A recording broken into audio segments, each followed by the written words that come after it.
This is Beyond Category, and I'm Eric Felten. We're here at Blues Alley in Washington, D.C. to hear a fantastic young saxophonist and singer, Grace Kelly. Let's sit in with the band and check it out.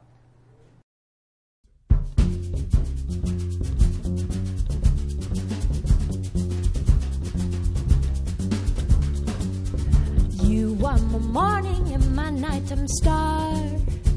You are the voice inside my head when I can't figure out what's going on. You help me get by simply being you. You are my sunshine and my guiding light.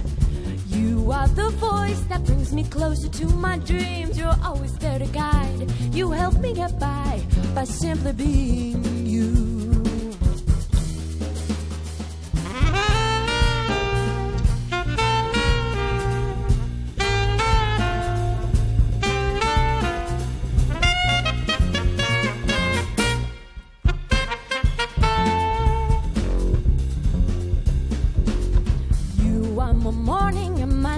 Star. You paint the colors of a warm spring day. You make the colors come to life. You help me get by simply being you.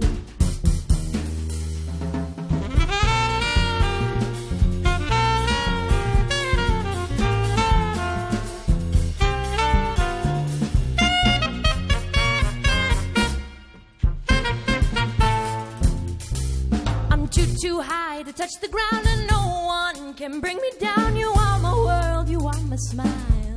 You're my baby, you bring me to that higher place. We love, we laugh, we make mistakes, but even through the bad, you are there to love me, there to guide me.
Too high to touch the ground and no one can bring me down. You are my world, you are my smile. You're my baby, you bring me to that higher place. We love, we laugh, we make mistakes, but even through the bad, you are there to love me, there to guide me.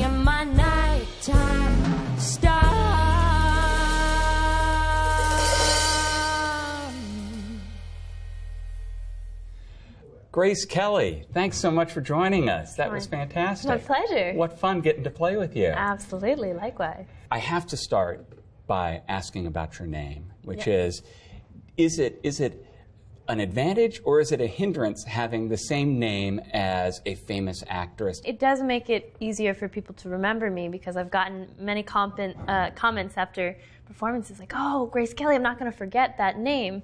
And also, I think they remember it more because they see me.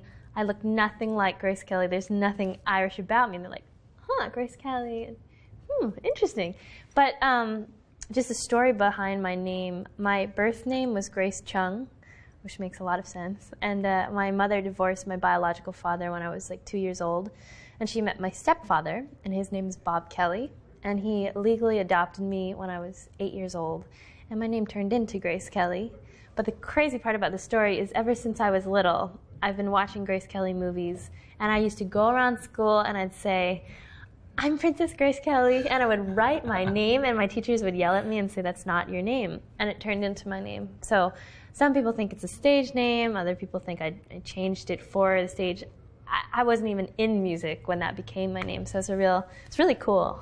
But it wasn't long after your name became Grace Kelly that you did get involved with music, starting saxophone. How old were you when you got started? Started saxophone at 10 years old. I had been singing ever since I could talk. I wrote my first song when I was 7 at the piano. I knew 3 chords. And then I started performing professionally at 12 years old. I recorded my first CD, had my first CD release concert. And I remember that moment on stage at my first performance when I was like, this would be a really cool thing to do, like for the rest of my life, to be performing, because I just loved that feeling, you know, being on stage and performing for people. You were fortunate to have some fantastic teachers early on, including one of the great bebop saxophonists, Lee Konitz. Tell me about how you started taking lessons with Lee and how that was. Yeah, well, Lee was, I met him when I was 14 years old, and I've always been enjoying his music, the stuff he did with Lenny Tristano. And the first time I heard, you know, those recordings of Lenny Tristano and Lee playing, I was so fascinated with the music, but I didn't understand it at all. It's just kind of it was a different language than, say, someone like Charlie Parker. But I kept listening to it and was fascinated by it. And the meeting happened when I was in Maine at summer camp. My parents actually went to see Lee Konitz at like Birdland or one of the clubs in New York. And they went up to him afterwards and said, oh, our daughter loves you. Like, she loves your music. And he's like, oh, thank you. And they said, is there any way she can get a lesson with you? And he said, no, I don't teach lessons. My dad kept going. He said, maybe like a master class. So Lee was like, well, I'd like to hear her, so here's my number, and call me when you guys are in New York. So they wrote me a letter. I'm in camp in Maine, and I like freaked out that my parents got to meet Lee Konitz. And so the first time I met him, I went to his apartment and I played for him, and we hung out a bit. And I figured that would be it, like the end of the lesson, thank you so much, what an honor. But he said to me, I'd like to keep seeing you every time you come into town and see how you're doing. And that turned into a friendship, which turned into, we released a CD together called Gracefully. Another one of my mentors is the great Phil Woods. We also started a friendship and got to do some recording together. And it's been a dream for me, because these are guys that I've been listening to, you know, since I started playing saxophone, but never thought that I would work with. You've got a fun blues tune that you wrote that's kind of a New Orleans second line beat. What tune was that? It's called Philosophical Flying Fish. All right. Can we give that one a try? Let's do it. All right, fantastic. Grace Kelly.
Wow, Grace, that was a lot of fun. It was. So how do you make the transition from being a young player that people think of as a prodigy to being a mature artist with your own sound, no longer focusing on necessarily emulating your mentors, but finding out who you are as a musician? Yeah, it's a really exciting time for me because, you know, coming from growing up and some people saying prodigy, I just feel like now I'm finding a sound that can really express who I am, and that includes people of the mentors of mine and people I've looked to in past history of jazz, and then also some of my idols who are like pop musicians and playing on the radio. And I'm figuring out a way to write music and come up with sounds that integrate both. And I think it's a really exciting journey because the music that I'm creating now will be completely different than the music that I play 20 years from now. And it will just constantly change depending on what I'm into, what I'm listening to, and I think I'll always be looking for my sound. Well, you know, there's some great women singers in jazz who play piano, whether it's Diana Krall or Nora Jones, and Esperanza Spalding, bass player. But it's a little something different being a horn player, being a saxophonist, and singing. Yeah. What does being a horn player bring to your singing, and what does thinking like a singer bring to your horn playing? Yeah, well, I actually love the fact that both of them feed into each other.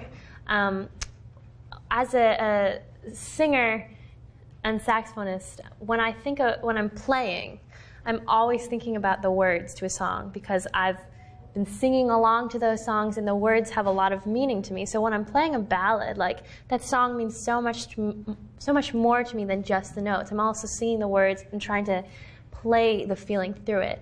And the other way around is as a singer, the saxophone and also the theory behind it and knowing like what notes fits into chords really helped me with my singing, and whether I'm trying to, you know, sing through a phrase and pick certain notes, that's really helpful musically. And they tie in very well together. Sometimes the challenge between it, though, is both instruments are, I mean, some people say the saxophone's the most vocal instrument they know. They're both playing the melody or singing the melody. So it's kind of interesting for me to figure out ways to integrate them together. Well, one song that you sing that's a great song with lyrics is Bye Blackbird. Yeah. I was wondering if we could do that together. I'd love to. Okay. Grace Kelly.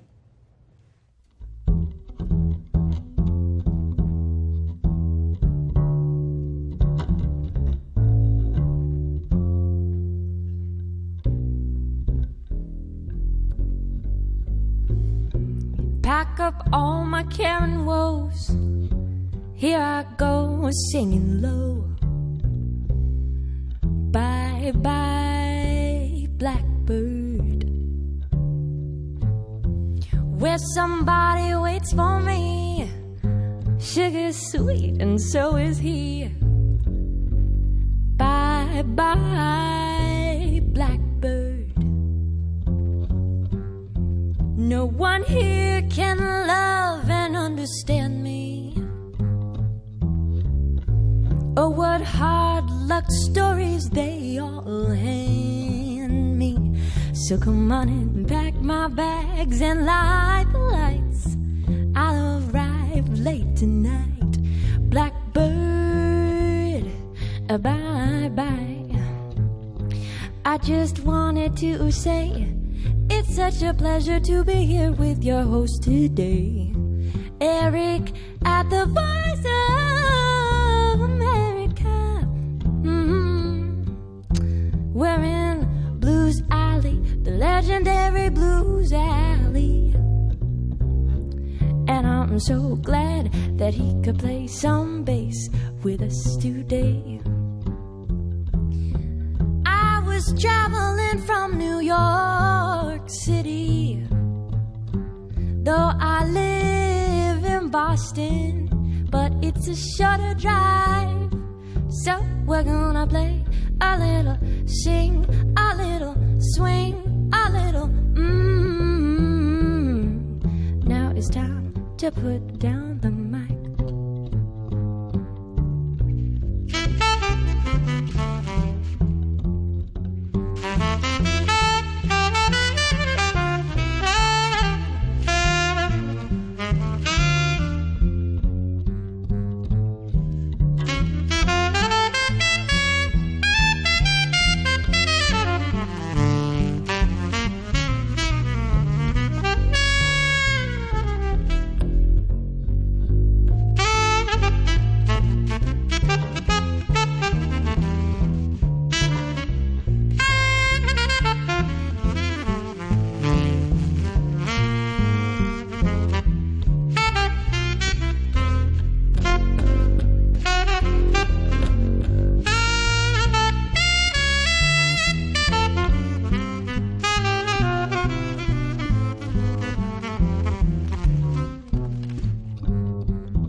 up all my care and woes. Here I go singing low. Bye, bye, blackbird, where somebody waits for me. Sugar's sweet and so is he. Bye, bye, blackbird. No one here can love and understand me. Oh, what hard luck stories they all hand me. So come on and pack my bags and light the lights. I'll arrive late tonight. Blackbird, yes, I'm talking about that blackbird. I sing blackbird. I'm singing about that blackbird. Bye bye.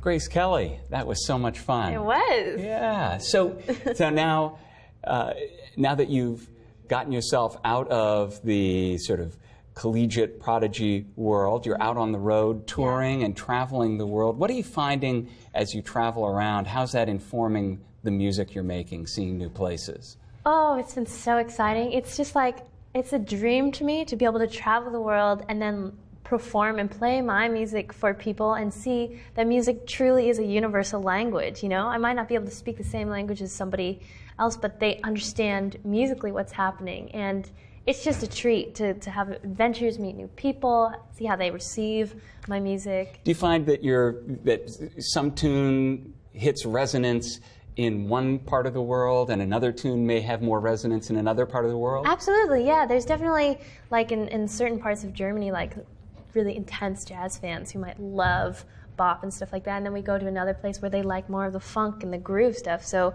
I can usually read the audience and sometimes tweak what our sets are and give them a little more of what they want, and it's fun for everybody.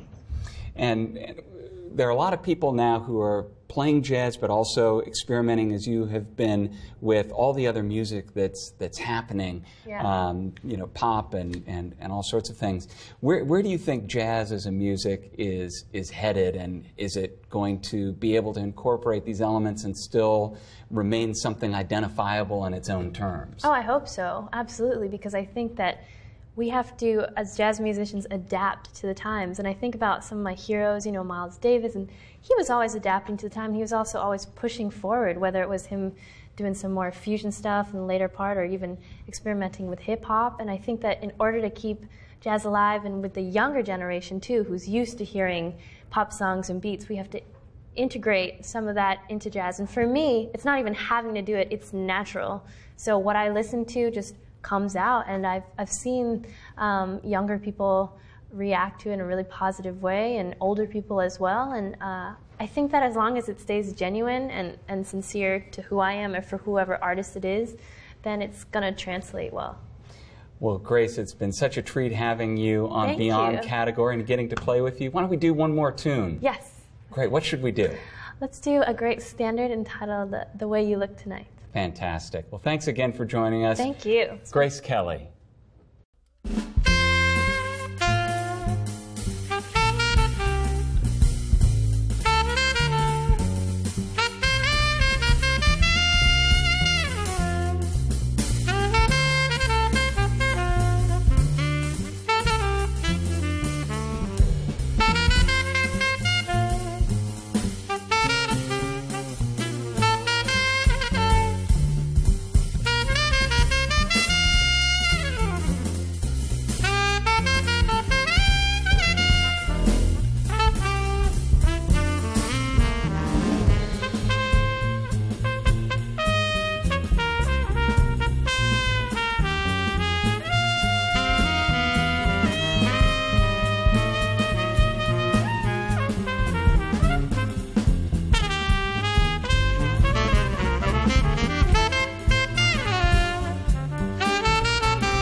What fun playing with such a terrific band. I'd like to thank Blues Alley here in Washington, D.C. for hosting us. We had Jason Palmer on the trumpet, Mark Walker on the drums, and of course, singer and saxophonist Grace Kelly. I'm Eric Felten, and I hope you'll join us again soon for more good music on Beyond Category.